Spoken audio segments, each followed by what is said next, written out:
ओम शांति। ब्राह्मण जीवन का श्रृंगार पवित्रता 17 अक्टूबर 87। आज बाप दादा अपने विश्व के चारों ओर के विशेष हवनहार पूज्य बच्चों को देख रहे हैं। सारे विश्व में से कितने थोड़े अमूल्य रत्न पूजनीय बने हैं। पूजनीय आत्माएं ही विश्व के लिए विशेष जहान का नूर बन जाते हैं। जैसे इस शरीर में नूर नहीं तो जहान नहीं, ऐसे विश्व के अंदर पूजनीय जहान के नूर आप श्रेष्ठ आत्माएं नहीं तो विश्व का भी महत्व नहीं। स्वर्ण युग व आदि युग व सतोप्रधान युग आप विशेष आत्माओं से ही आरंभ होता है। नए विश्व के आधारभूत पूजनीय आत्माएं आप हो, तो आप आत्माओं का कितना महत्व है। आप पूज्य आत्माएं संसार के लिए नई रोशनी हो। आपकी चढ़ती कला विश्व को श्रेष्ठ कला में लाता है, लाने की निमित्त बनता है।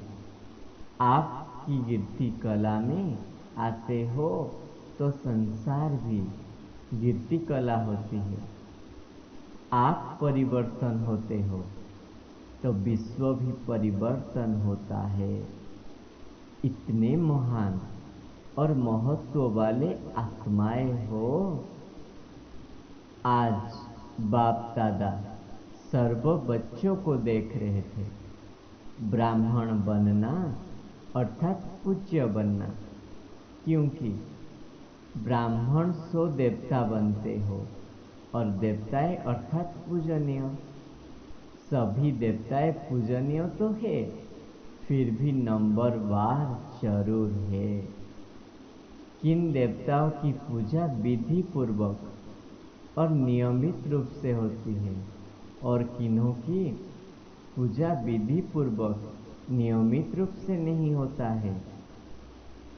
किन्हों के हर कर्मों की पूजा होती है और किन्हों की हर कर्मों की पूजा नहीं होती है।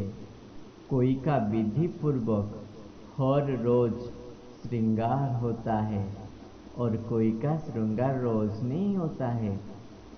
ऊपर ऊपर से थोड़ा बहुत सजा लेते हैं, लेकिन विधि पूर्वक नहीं। कोई के आगे सारा समय कीर्तन होता है और कोई के आगे कभी कभी कीर्तन होता है। इन सभी का कारण क्या है? ब्राह्मण तो सभी कहलाते हो।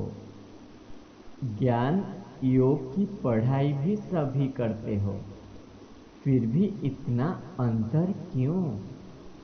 धारणा करने में अंतर है, फिर भी विशेष कौन सी धारणाओं के आधार पर नंबरवार होते हैं जानते हो? पूजनीय बनने का विशेष आधार पवित्रता के ऊपर है। जितना सर्व प्रकार की पवित्रता को अपनाते हो, उतना ही सर्व प्रकार के पूजनीय बनते हो। और जो निरंतर विधि पूर्वक आदि अनादि विशेष गुणों के रूप से पवित्रता को सहज अपनाते हैं, वही विधि पूर्वक पूज्य बनते हैं। सर्व प्रकार की पवित्रता क्या है? जो आत्माएं सहज स्वतः हर संकल्प में, बोल में, कर्म में सर्व अर्थात ज्ञानी और अज्ञानी आत्माएं सर्व के संपर्क में सदा पवित्र दृष्टि, वृत्ति, वाइब्रेशन से यथार्थ संबंध संपर्क निभाते हैं। इसको ही सर्व प्रकार की पवित्रता कहते हैं। स्वप्नों में भी स्वयं के प्रति या अन्य कोई आत्माओं के प्रति किसी भी प्रकार की अपवित्रता न हो। मानो स्वप्नों में भी ब्रह्मचर्य खंडित होता है, क्रोध के अंश रूप में भी व्यवहार होता है, तो इसको भी पवित्रता का खंडन माना जाएगा। सोचो, जब स्वप्नों का भी प्रभाव पड़ता है तो साकार में किए हुए कर्मों का कितना प्रभाव पड़ता होगा। इसलिए खंडित मूर्ति कभी पूजनीय नहीं होते हैं। खंडित मूर्तियां मंदिर में नहीं रहती, आजकल के म्यूजियम में रहते हैं। वहाँ भक्त नहीं जाते, सिर्फ यही गायन होता है कि बहुत पुरानी मूर्तियां हैं। बस उन्होंने स्थूल अंगों की खंडित दिखा दिया है, लेकिन वास्तव में किसी भी प्रकार की पवित्रता में खंडन होता है तो वह पूज्य पद से खंडित हो जाते हैं। ऐसे चारों प्रकार की पवित्रता विधि पूर्वक है तो पूजा भी विधि पूर्वक होती है। मन, वाणी, कर्म। कर्म माना संबंध संपर्क में और स्वप्न में भी पवित्रता, इसको कहते हैं संपूर्ण पवित्रता। कोई बच्चे अलबेलेपन में आने के कारण चाहे बड़ों को चाहे छोटों को इस बात से चलाने की कोशिश करते हैं कि मेरा भाव बहुत अच्छा है, लेकिन बोल निकल गया, बा मेरा लक्ष्य ऐसा नहीं था लेकिन हो गया। या कहते हैं कि हंसी मजाक में कह दिया अथवा कर लिया, यह भी चलाना है। इसलिए पूजा भी चलाने जैसी होती है। यह अलबेलापन संपूर्ण पूज्य स्थिति को नंबरवार में ले आता है। यह भी अपवित्रता के खाते में जमा होता है। सुना या ना? पूज्य पवित्र आत्माओं की निशानी यही है। उन्हों की चारों प्रकार की पवित्रता स्वाभाविक, सहज और सदा होगी। उनको सोचना नहीं पड़ेगा, लेकिन पवित्रता की धारणा स्वतः ही यथार्थ संकल्प, बोल, कर्म और स्वप्न लाती है। यथार्थ अर्थात एक तो युक्तियुक्त, दूसरा यथार्थ अर्थात हर संकल्प में अर्थ होगा, बिना अर्थ नहीं होगा। ऐसे नहीं कि ऐसे ही बोल दिया, निकल गया, कर लिया, हो गया। ऐसी पवित्र आत्मा सदा हर कर्मों में अर्थात दिनचर्या में यथार्थ युक्तियुक्त रहते हैं। इसलिए पूजा भी उनके हर कर्मों की होती है, अर्थात पूरे दिनचर्या की होती है। उठने से लेकर सोने तक भिन्न भिन्न कर्मों के दर्शन होते हैं। अगर ब्राह्मण जीवन की बनी हुई दिनचर्या प्रमाण कोई भी कर्म यथार्थ व निरंतर नहीं करते हो तो उसके अंतर के कारण पूजा में भी अंतर पड़ेगा। मानो कोई अमृत वेले उठने की दिनचर्या में विधि पूर्वक नहीं चलते तो पूजा में भी उनके पुजारी भी उस विधि में नीचे ऊपर करते, अर्थात पुजारी भी समय पर उठकर पूजा नहीं करेगा। जब आया तब कर लेगा, अथवा अमृत वेले जागृति स्थिति में अनुभव नहीं करते, मजबूरी से व कभी कभी सुस्ती कभी चुस्ती के रूप में बैठते हो तो पुजारी भी मजबूरी से या सुस्ती से पूजा करेंगे, विधि पूर्वक पूजा नहीं करेंगे। ऐसे हर दिनचर्या के कर्मों का प्रभाव पूजनीय बनने में पड़ता है। विधि पूर्वक न चलना, कोई भी दिनचर्या में ऊपर नीचे होना, यह भी अपवित्रता के अंश में गिनती होता है, क्योंकि आलस्य और अलबेलापन भी विकार है। जो यथार्थ कर्म नहीं है वह विकार है, तो अपवित्रता का अंश हो गया ना। इस कारण पूज्य पद में भी नंबर बार जो हो जाता है, तो फाउंडेशन क्या रहा? पवित्रता। पवित्रता की धारणा बहुत महीन है। पवित्रता के आधार पर ही कर्मों की विधि और गति का आधार है। पवित्रता सिर्फ मोटी बात नहीं है। ब्रह्मचारी रहे या निर्मोही योगे, सिर्फ इसको ही पवित्रता नहीं कहेंगे। पवित्रता ब्राह्मण जीवन का श्रृंगार है। तो हर समय पवित्रता के श्रृंगार की अनुभूति चेहरे से, चलन से औरों को हो, दृष्टि में, मुख में, हाथों में, पाँव में, सदा पवित्रता का श्रृंगार प्रत्यक्ष हो। कोई भी चेहरे तरफ देखे तो फीचर्स से उन्हें पवित्रता का अनुभव हो। जैसे औरों प्रकार के फीचर्स वर्णन करते हैं, वैसे यह वर्णन करे कि इनके फीचर्स से पवित्रता दिखाई देती है। नयन में पवित्रता की झलक है, मुख पर पवित्रता का मुस्कुराहट है, और कोई बात उन्हें नजर न आए। इसको कहते हैं पवित्रता के श्रृंगार से श्रृंगार हुई आत्मा। समझा? पवित्रता की तो और भी बहुत गुह्यता है। फिर पूज्य देव आत्मा बनने का साधन पवित्रता की शक्ति। आज रूहानी समा अपने रूहानी परवानों को देख रहे हैं। हर एक रूहानी परवाना अपने को उमंग उत्साह के पंखों से उड़ते उड़ते इस रूहानी महफिल में पहुंच गए हैं। तो बाबा ने कहा, इस रूहानी आकर्षण के आगे माया के अनेक प्रकार के आकर्षण तुच्छ लगती है। असार अनुभव होता है। यह रूहानी आकर्षण सदा के लिए, वर्तमान और भविष्य अनेक जन्म के लिए हर्षित बनाने वाला है।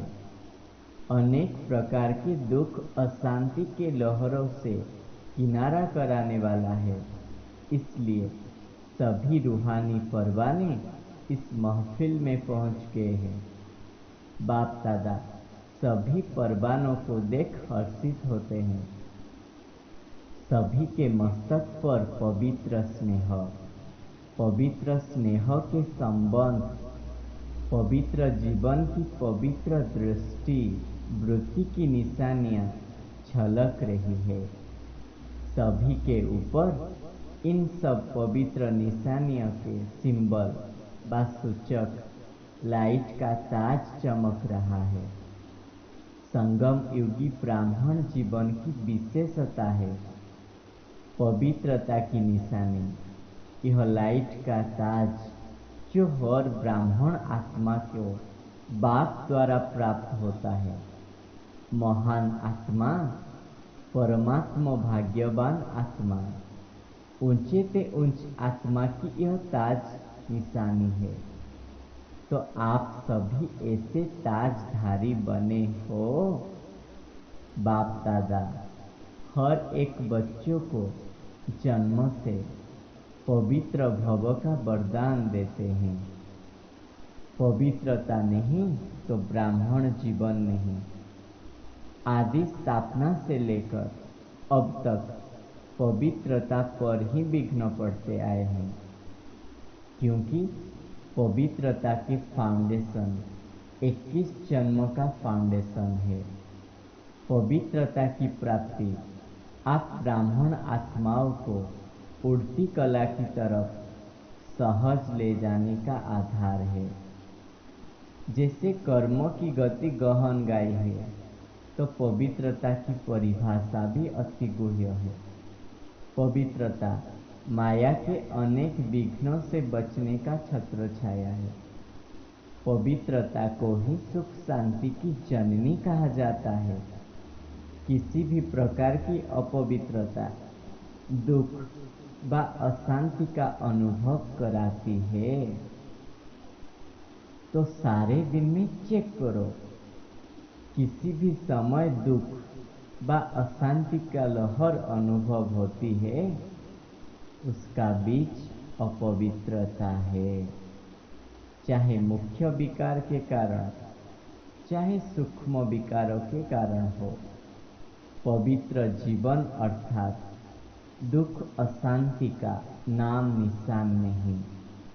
किसी भी कारण से दुख का जरा भी अनुभव होता है तो संपूर्ण पवित्रता की कमी है।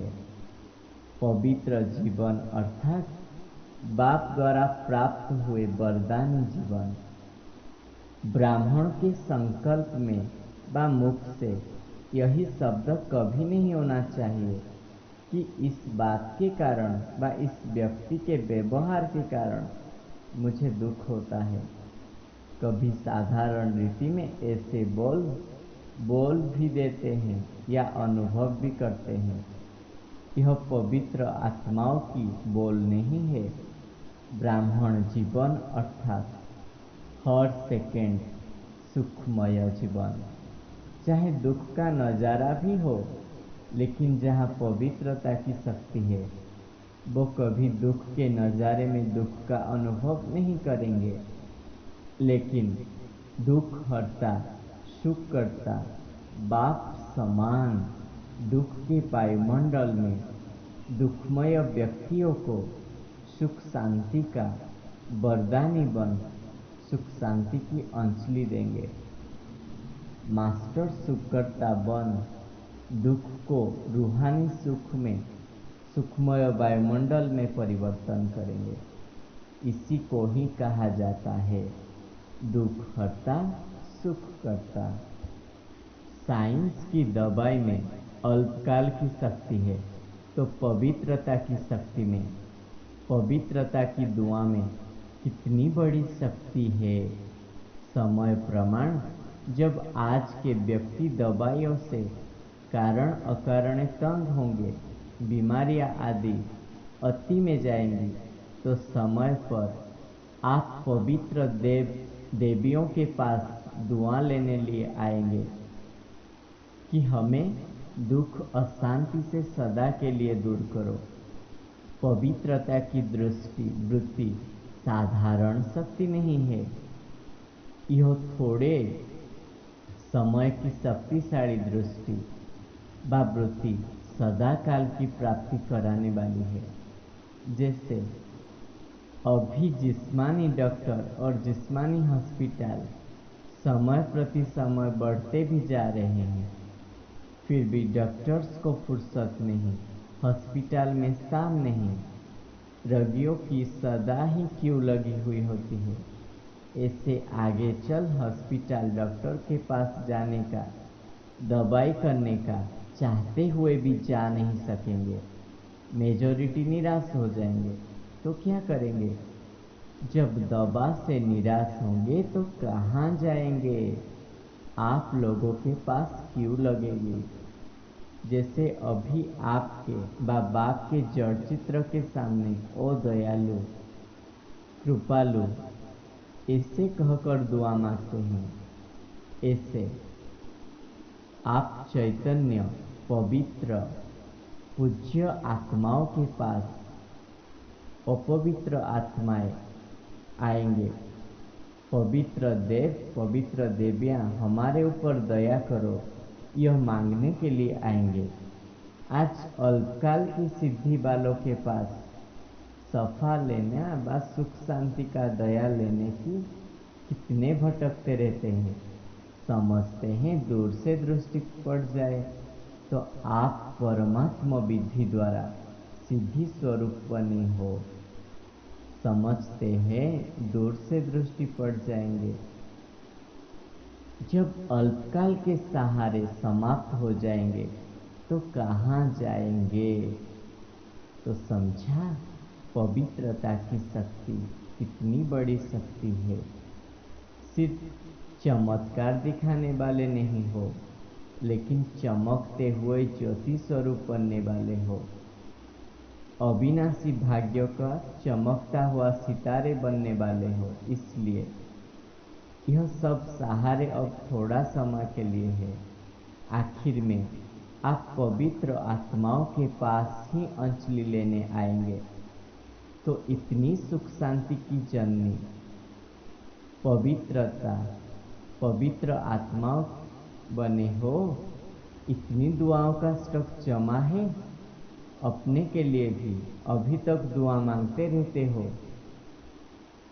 तो कोई बच्चे अभी भी समय प्रति समय बाप से मांगते रहते हैं कि इस बात पर थोड़ी सी दुआ करो, आशीर्वाद करो। तो मांगने वाले हो या दाता हो। इसलिए पवित्रता की शक्ति, महानता को जान पवित्र अर्थात पूज्य देव आत्माएं अभी से बनो। ऐसे नहीं अंत में बन जाएंगे। यह बहुत समय की जमा की हुई शक्ति अंत में काम आएगा। तो समझा पवित्रता की गुह्य गति क्या है। सदा सुख शांति का जननी यह पवित्रता है। अच्छा, ओम शांति।